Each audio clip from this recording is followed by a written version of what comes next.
Hello दोस्तों, कैसे हो आप सभी। मैं अरविंद आप सभी साथियों का स्वागत करता हूं आपके इस प्यारे परिवार एसीएस कैरियर इंस्टीट्यूट में।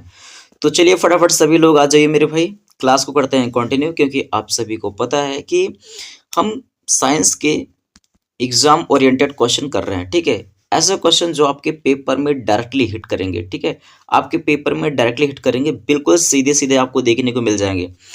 तो बिल्कुल परेशान होने की कोई ज़रूरत नहीं है आपको। ठीक है, जितना आपको हम करवा रहे हैं क्वेश्चन, उन सारे प्रश्नों को आप कर जाइए और उसके बाद आप देखिएगा, पेपर देने के बाद आपको पता चल जाएगा मेरे भाई कि हाँ, प्रश्न बनते कैसे हैं। जितना मैं आपको करवा रहा हूँ, ट्रस्ट करके आप एक बार अच्छे से तैयार कर लीजिए इनको। जो कुछ मैं आपको बता रहा हूँ यहाँ एक बार पढ़िए, देन उसके बाद आप पीडीएफ आपको मिल जाएगी, आप रिविजन कीजिए। पीडीएफ के लिए मेरे भाई आपको क्या करना है, इस नंबर पर मेरे भाई, इस नंबर पर आपको क्या करना है, इस नंबर पर आपको व्हाट्सअप करना है। ठीक है, इस नंबर पर आपको व्हाट्सअप करना है 6393667194। ठीक है, इस नंबर पर आपको व्हाट्सअप करना है साइंस पीडीएफ।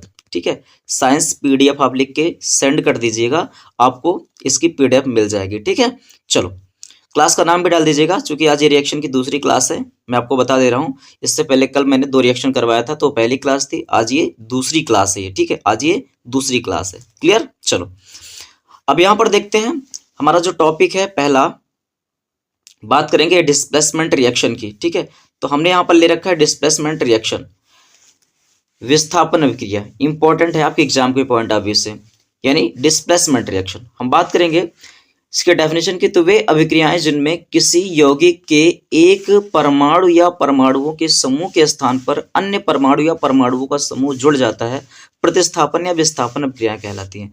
यानी कहने का मतलब क्या है, आप इस बात को समझिए कि आपका कोई भी जैसे परमाणु है, ठीक है, आपका कोई परमाणु या यौगिक है, तो उसके स्थान पर कोई दूसरा परमाणु या परमाणु का समूह आ जाता है। जैसे मैं आपको बताऊं, जैसे आपका है ये ए बी और ये रिएक्ट किया सी से, तो क्या किया, सी ने ए को हटा दिया, सी ने क्या किया, ए को हटा दिया, तो आपका क्या बन गया, सी बी और प्लस में आपका ए क्या हो गया, हट गया। तो इसको हम क्या बोलेंगे, विस्थापन। यानी इसका मतलब क्या है, ए की जगह को कौन ले लिया, सी ने ले लिया, तो ए को हटाकर सी वहां पर शिफ्ट हो गया और ए वहां से हट गया, तो इसको हम क्या बोलते हैं, विस्थापन अभिक्रिया।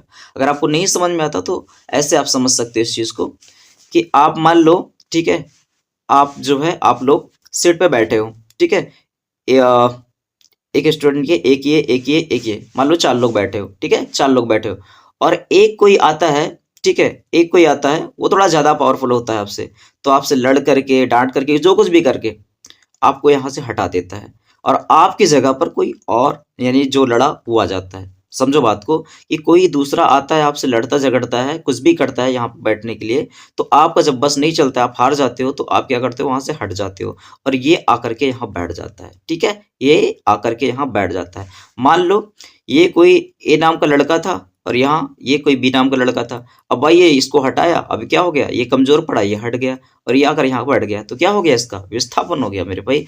तो सीधा सीधा मतलब ये है विस्थापन का, कि किसी को हटाकर उसकी जगह ले लेना, किसी को हटाकर उसकी जगह ले लेना क्या है, विस्थापन है। क्या है, विस्थापन है। अब देखिए यहाँ पर विस्थापन अभिक्रिया का मैंने एक डेफिनेशन और ले रखा है। ठीक है, इसके एक डेफिनेशन और ले रखा है हमने। तो देखिए, अगर आपको वो अच्छी लगी तो उसको याद कर लीजिएगा, और ये अच्छी लगी तो इसको याद कर लीजिएगा। जैसे हमने बात करी कि जिस अभिक्रिया में अधिक क्रियाशील तत्व कम क्रियाशील तत्व को उसके यौगिक के जलीय विलयन से विस्थापित कर देता है, विस्थापन अभिक्रिया कहलाती है। यानी अब यही तो मैंने बताया कि जो अधिक क्रियाशील होता है कम क्रियाशील को, जो ज्यादा ताकतवर होता है कम ताकतवर को क्या कर देता है, उसके जलीय विलयन से विस्थापित कर देता है। यानी विस्थापित का मतलब उसको वहां से हटा देता है। तो ऐसी अभिक्रिया को हम क्या बोलते हैं, विस्थापन अभिक्रिया। किसमें करता है, जलीय विलयन में। ठीक है, जलीय विलयन में उसको हटाता है। अब देखिए यहाँ पर सबसे इंपॉर्टेंट चीज मैं आपको बता रहा हूँ, यहाँ पर आप ध्यान दीजिएगा। ये जो मैंने लिख रखा है धातुओं की क्रियाशीलता का ये क्रम है, ये धातुओं की क्रियाशीलता का क्रम मैंने लिख रखा है। मैं पेन के कलर को चेंज कर लेता हूँ, कलर को मैं चेंज कर लेता हूँ, वेट। ठीक है, जैसे मैंने लिया है कैल्शियम, सॉरी क्या बोल दिया मैंने, पोटेशियम। तो आपका ये पोटेशियम है और ये क्या है, आपका सोडियम है। अब जैसे मैंने यहाँ लिख रखा है, तो ये धातुओं की क्रियाशीलता का क्रम क्या बताता है, कि कौन सी धातु कितनी ज्यादा सक्रिय है। ठीक है, कौन सी धातु कितनी ज्यादा सक्रिय है। तो जो जिनको मैंने पहले लिख रखा है वो ज्यादा सक्रिय है कंपेयर टू बाद वालों के। तो ऐसा आपको समझना, ये क्वेश्चन भी आपके पेपर में पूछा जाता है। धातुओं की सक्रियता का क्रम यानी सक्रियता श्रेणी, सक्रियता श्रेणी क्वेश्चन पूछता है कि सक्रियता श्रेणी किसे कहते हैं, उदाहरण भी बताओ। तो सक्रियता श्रेणी मेरे भाई यही है, जब धातुओं की क्रियाशीलता को उनके घटते क्रम में रखा जाता है तो इस श्रेणी को हम क्या बोलते हैं, सक्रियता श्रेणी कहते हैं।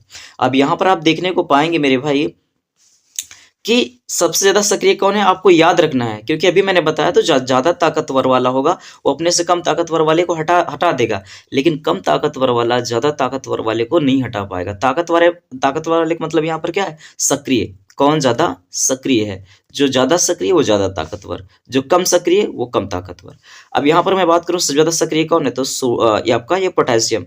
तो पोटेशियम ज्यादा सक्रिय है किससे, सोडियम से। सोडियम किससे ज्यादा सक्रिय है, कैल्शियम से। कैल्शियम ज्यादा सक्रिय है मैग्नीशियम से। देखो मैंने ये एरो बना रखा है, जिधर मुंह खुला होता है क्या होता है, वो बड़ा होता है।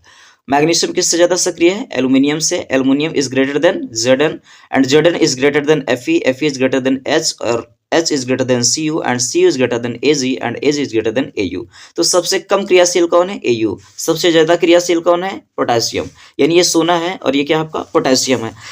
तो अगर मैं आपसे बोलूं क्या कैल्शियम मैग्नीशियम को हटा सकता है, तो आप बोलोगे जी बिल्कुल हटा सकता है। क्यों, क्योंकि कैल्शियम ज्यादा सक्रिय है मैग्नीशियम से। लेकिन अगर मैं आपसे बोलूं क्या जिंक मैग्नीशियम को हटा सकता है, तो आप बोलोगे बिल्कुल नहीं। क्यों, ऐसा इसलिए क्योंकि जिंक की क्रियाशीलता मैग्नीशियम से कम है। क्या मैं आपसे बोलूं कि क्या Au Cu को हटा सकता है, तो आप बोलोगे बिल्कुल नहीं। लेकिन मैं अगर आपको बोलूं क्या Fe Cu को हटा सकता है, तो आप बोलोगे बिल्कुल हाँ, बिल्कुल हाँ। अगर आपको ये क्रम पता रहा, ठीक है, अगर आपको ये क्रम पता रहा मेरे भाई, तो आप बहुत ही आसानी से आप बना पाएंगे कि हाँ किसको कौन हटा करके कौन जोड़ेगा, उसकी जगह कौन लेगा। ठीक है, अब यहाँ पर मैं एग्जांपल्स की बात करता हूँ। जैसे आप यहाँ पर देखिए मैंने लिखा Zn प्लस USO4।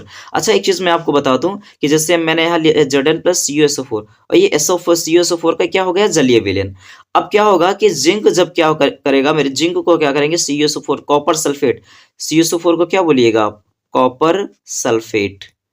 ठीक है, ये आपका क्या है, कॉपर सल्फेट, और ये आपका क्या है, ये आपका जिंक है। ठीक है, आपका जिंक। तो जिंक जब जाएगा कॉपर सल्फेट के विलयन में, तो Cu को क्या कर देगा, हटा देगा, लात मार के साइड में करेगा। कैसे, क्योंकि हम देखें, चलो एक बार चेक करते हैं, क्या Cu ज्यादा ताकतवर है या Zn। तो देखो जो पहले आएगा वो ज्यादा ताकतवर, Zn यहाँ आ रहा है, Cu यहाँ आ रहा है। ऑब्वियस सी बात है Zn ज्यादा सक्रिय है, तो Cu को लात मार के साइड में करेगा। तो Cu को क्या कर दिया, हटा दिया, और इसकी जगह पे आ गया क्या, Zn। तो यानी आपका बन गया ZnSO4। क्या बन गया आपका, ZnSO4। यानी इसको क्या बोलेंगे, इसको बोलेंगे हम जिंक सल्फेट। ठीक है, इसको क्या बोलेंगे, जिंक सल्फेट आप बोलेंगे, और इसको क्या बोलेंगे आप, कॉपर सल्फेट बोलेंगे। ठीक है, ये इसके जलीय विलयन में रहेगा AQ, एक्वस। पहली वाली क्लास आपने देखा होगा, तो S का मतलब, L का मतलब, AQ का मतलब मैंने बता रखा था। उसके बाद यहाँ पर हम बात करते हैं, कुछ और एग्जाम्पल्स हम ले लेते हैं।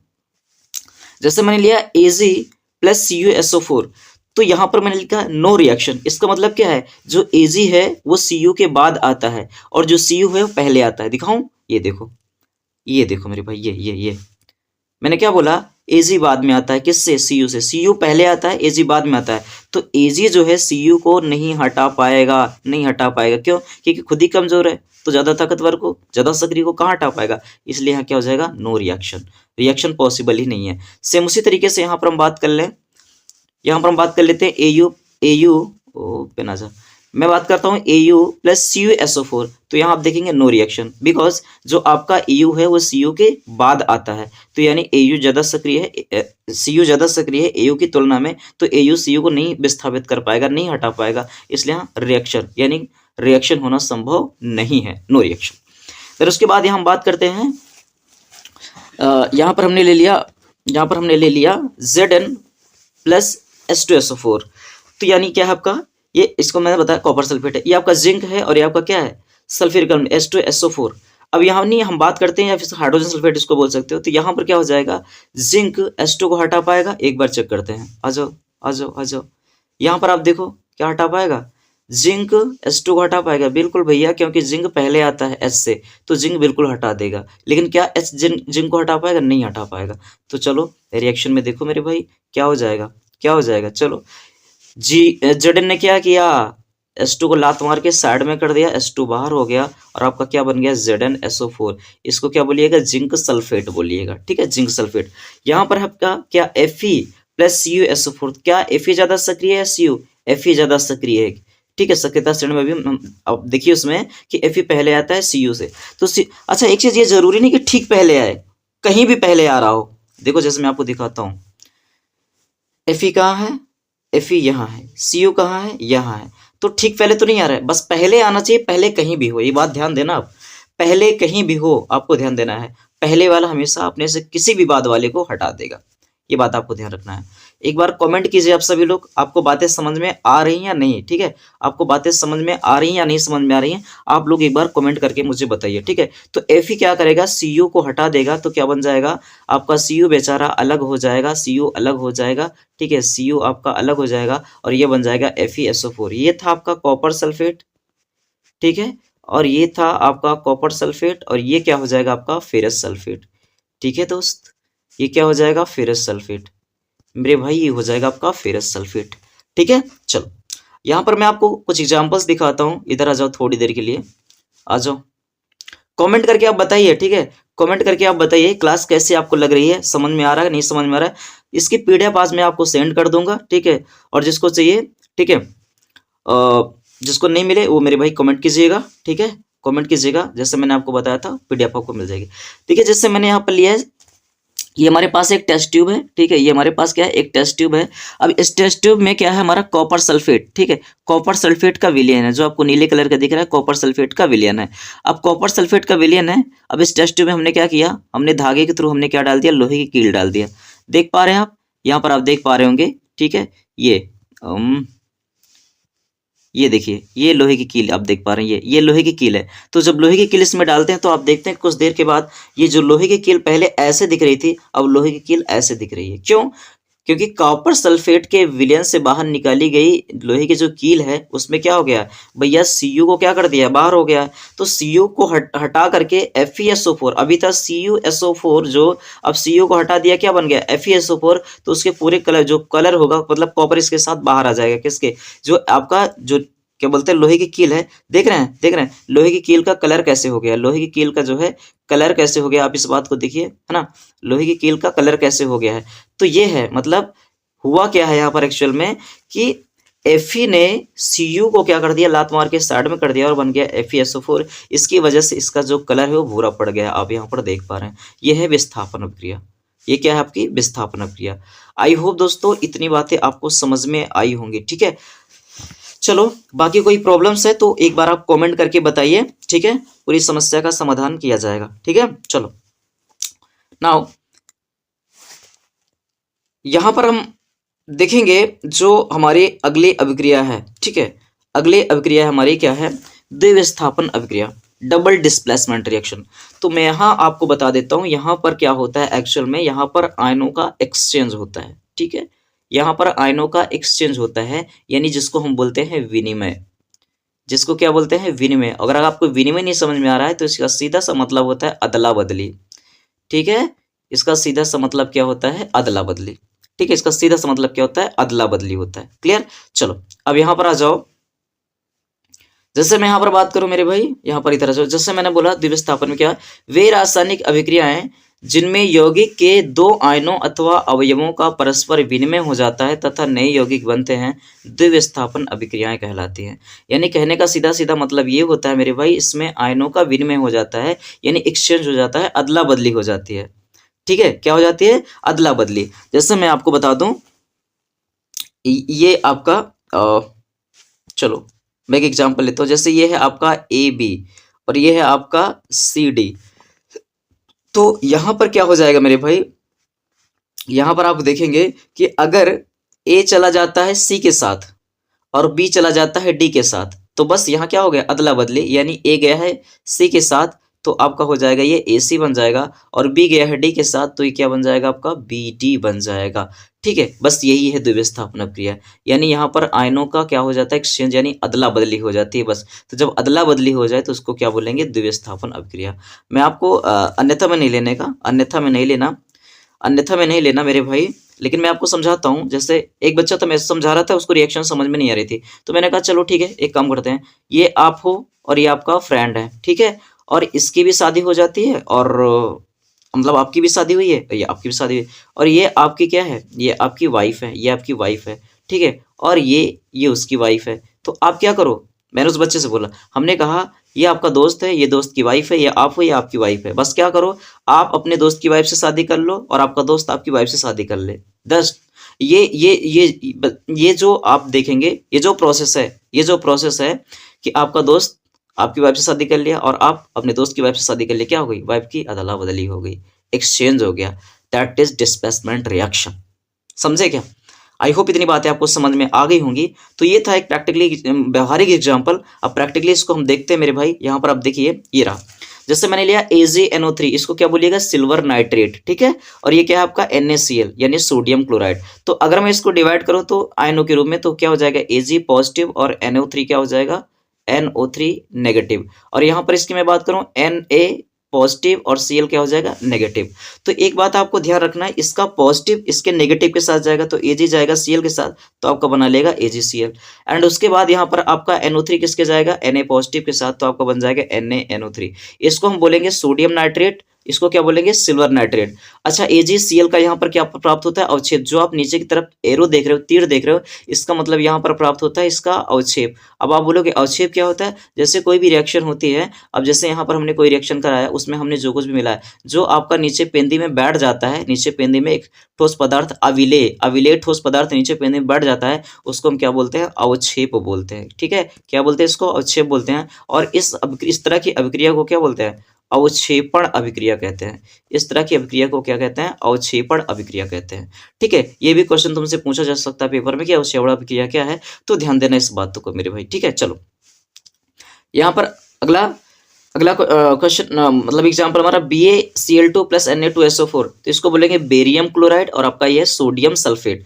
तो अगर मैं इसको ब्रेक आउट करूं मेरे भाई, अगर मैं इसको ब्रेकआउट करूं तो आप यहाँ पर देखोगे कि Ba जो है हमारा, ठीक है, Ba पॉजिटिव, और यहाँ पर आप देखेंगे अगर Ba पॉजिटिव है हमारा और Cl नेगेटिव, तो Ba2 पॉजिटिव के साथ जाएगा और 2Cl नेगेटिव, यहाँ पर Na पॉजिटिव के साथ जाएगा, 2Na पॉजिटिव और SO4 2 नेगेटिव के साथ जाएगा। तो यहाँ पर क्या हो जाएगा, इसका पॉजिटिव इसके नेगेटिव के साथ, तो Ba पॉजिटिव SO4 नेगेटिव के साथ जाएगा, BaSO4 यानी बेरियम सल्फेट बन जाएगा। एंड उसके बाद यहाँ पर आप देखेंगे इसका पॉजिटिव इसके नेगेटिव के साथ जाएगा, तो NaCl यानी आपका क्या हो जाएगा, NaCl हो जाएगा, ठीक है। तो यहाँ पर आप देख रहे हैं ना, एक्सचेंज हो रहा ना, अदला बदली हो रही कि नहीं हो रही मेरे भाई, बिल्कुल हो रही है। आई होप इतनी बातें आपको समझ में आ रही होंगी। यहाँ पर फिर से हमने लिया बेरियम क्लोराइड, BaCl2 CuSO4 लिया हमने, तो क्या हो जाएगा, बस यहाँ पर आपका हो जाएगा Ba2 पॉजिटिव और यहाँ पर आपका हो जाएगा Cl नेगेटिव, यहाँ 2 से गुणा करेंगे, उसके बाद Cu क्या हो जाएगा 2 पॉजिटिव और यहाँ पर हो जाएगा आपका SO4 2 नेगेटिव। तो बस इसका पॉजिटिव इसके साथ नेगेटिव के साथ जाएगा, BaSO4 बेरियम सल्फेट बन जाएगा और इसका नेगेटिव इसके पॉजिटिव के साथ जाएगा, तो क्या हो जाएगा, CuCl2 बन जाएगा, ठीक है। ये आपका CuCl2 बन जाएगा। CuCl2 का जो है नाम आपको कमेंट बॉक्स में बताना है, CuCl2 का नाम आपको कमेंट बॉक्स में बताना है, ठीक है। चलो, क्लास कैसी लग रही है आप एक बार जरूर कमेंट करें, ठीक है, और कोई डाउट है आपका तो जरूर कमेंट करके पूछिए, ठीक है। चलो, उसके बाद हम देखते हैं रेडॉक्स अपक्रिया। अब देखिए, रेडॉक्स अपक्रिया के लिए समझना है, एक प्रोसेस होती है ऑक्सीकरण की और एक प्रोसेस होती है अपचयन की। बात को समझना मेरे भाई, ऑक्सीकरण को हम उपचयन भी कहते हैं, ध्यान देना इस बात को, ऑक्सीकरण को उपचयन कहते हैं और बाकी ये अपचयन अलग है। तो उपचयन अपचयन बिल्कुल अलग होते हैं, ठीक है, और उपचयन को हम क्या बोलते हैं, ऑक्सीकरण। तो ऑक्सीकरण का मैं मतलब बता रहा हूं मेरे भाई, आप इस बात को समझो। ऑक्सीकरण का मतलब क्या होता है, ऑक्सीकरण का मतलब होता है ऑक्सीजन का जुड़ना, ठीक है। कौन सा पेन आ गया भाई, ऑक्सीकरण का मतलब क्या होता है, ऑक्सीजन का जुड़ना, ऑक्सीजन का, ठीक है, ऑक्सीजन का जुड़ना और हाइड्रोजन का निकलना है। तो बहुत सारी चीजें, जैसे इलेक्ट्रॉन का निकलना भी ऑक्सीकरण है, ठीक है, और हाइड्रोजन का निकलना भी ऑक्सीकरण है, ऋण विद्युत तत्व का निकलना धन विद्युत तत्व का जुड़ना भी ऑक्सीकरण है। तो लेकिन आपको यहाँ पर जो विशेष ध्यान देना है वो ऑक्सीजन और हाइड्रोजन के टर्म में ध्यान देना है। बस आपको एक बात ध्यान रखना है, ऑक्सीकरण का मतलब ऑक्सीजन का जुड़ना, हाइड्रोजन का निकलना, और अपचयन का मतलब क्या होता है, हाइड्रोजन का जुड़ना, हाइड्रोजन का जुड़ना और ऑक्सीजन का निकलना, यानी O2 का निकलना, ऑक्सीजन का निकलना और हाइड्रोजन का जुड़ना अपचयन है। तो यहाँ पर उपचयन और ऑक्सीकरण एक ही चीज है, आप कंफ्यूज नहीं होइएगा। तो जहां पर मेरे भाई, ठीक है, अब जहां पर समझ गए ना बात को, जब ऑक्सीजन जुड़ता है हाइड्रोजन निकलता है तो ऑक्सीकरण होता है, जब हाइड्रोजन जुड़ता है ऑक्सीजन निकलता है तो अपचयन होता है। अब यहां पर हम देखेंगे मेरे भाई कि रेडॉक्स अपक्रिया क्या होती है। तो ऐसी अपक्रिया जहां पर ये दोनों चीजें आपको देखने को मिल जाए वो क्या है, रेडॉक्स अपक्रिया। वो क्या होती है आपकी रेडॉक्स अपक्रिया, यानी ऐसी अपक्रिया जिसमें ऑक्सीकरण तथा अपचयन दोनों होते हैं, उन्हें दोनों होता है, वो क्या होता है आपका रेडॉक्स अपक्रिया कहलाती है। अब जैसे यहाँ पर मैंने एग्जाम्पल ले रखा है CuO प्लस H2, तो यहां पर आप देखेंगे कि जो CuO का जो ऑक्सीजन है वो किसके साथ चला गया, H2 के साथ चला गया है, तो आपका Cu अकेले रह गया है। CuO में ऑक्सीजन ने Cu का साथ छोड़ दिया है, तो क्या बन गया मेरे भाई, इसके साथ चला गया, बन गया आपका H2O। अब इंपॉर्टेंट चीज आपके लिए यहाँ पर ये है मेरे भाई कि देखो CuO के मतलब सापेक्ष देखेंगे तो CuO में ऑक्सीजन इसका साथ छोड़ गया है, यानी ऑक्सीजन निकल गया है। तो जहां से ऑक्सीजन निकल जाए उसका हो जाता है अपचयन, तो इसलिए मैंने लिख रखा है CuO का क्या हो गया, अपचयन हो गया। लेकिन जिसमें ऑक्सीजन जुड़ जाए उसका हो जाता है क्या, उसका हो जाता है ऑक्सीकरण। तो देखिए मेरे भाई, हाइड्रोजन में जाकर के O जुड़ गया तो बन गया H2O, तो इसका क्या हो गया, ऑक्सीकरण हो गया।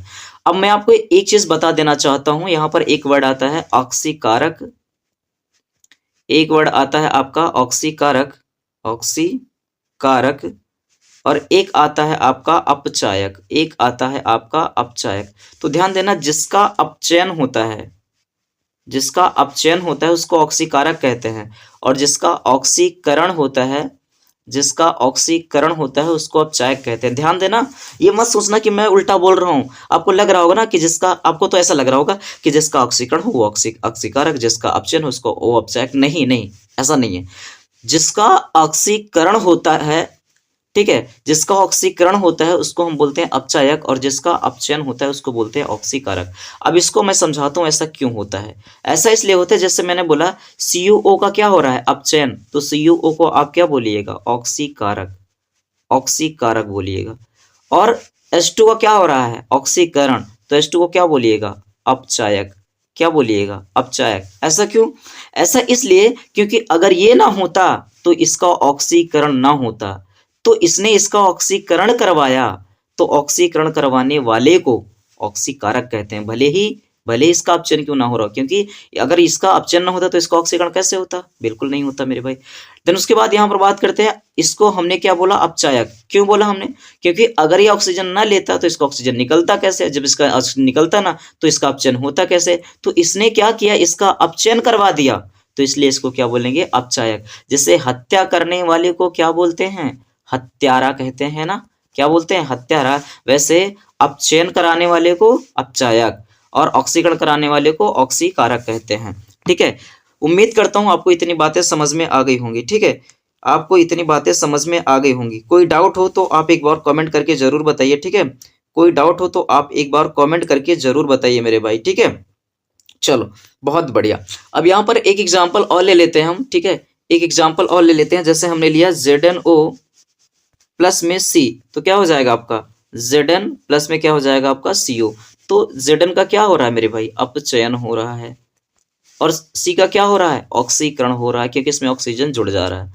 ठीक है, तो क्लास कैसी लगी आप लोग एक बार, ठीक है, क्लास कैसी लगी एक बार आप लोग कमेंट करके जरूर बताइएगा, और क्लास को लाइक कर दीजिएगा, और अपने फ्रेंड सर्किल में, ठीक है, आप शेयर भी कीजिए, जिनके मतलब जिनको जानते हैं प्रिपरेशन कर रहे हैं। ठीक है, आप शेयर कर दीजिए, और चैनल सब्सक्राइब नहीं किया तो आपको चैनल सब्सक्राइब कर लेना है मेरे भाई। ये गुरु दक्षिणा है। ठीक है, ये गुरु दक्षिणा है, ये गुरु दक्षिणा। ठीक है, बिना गुरु दक्षिणा के पढ़ाई नहीं होती मेरे भाई। तो ये सारे काम कर लो, हमें मिल जाएगा गुरु दक्षिणा। और भर भर के कमेंट कीजिए आप लोग की क्लास कैसी लगी। ठीक है, और बाकी आपको PDF मिल जाएगी। ऐसे आप जुड़े रहिए, 6 बजे आपको क्लासेस प्रॉपर तरीके से मिलते रहेंगे। ठीक है, 2-4-6 मिनट इधर आगे पीछे हो जाएगा, बात की बात है। क्लासेस शेड्यूल पहले से कोशिश करूंगा कि पहले से शेड्यूल ही रहा करे आपकी क्लास। ठीक है, चलो मिलते हैं फिर नेक्स्ट वीडियो में, तब तक ले bye bye, take care, thank you, love you all. Comment करके जरूर बताइएगा।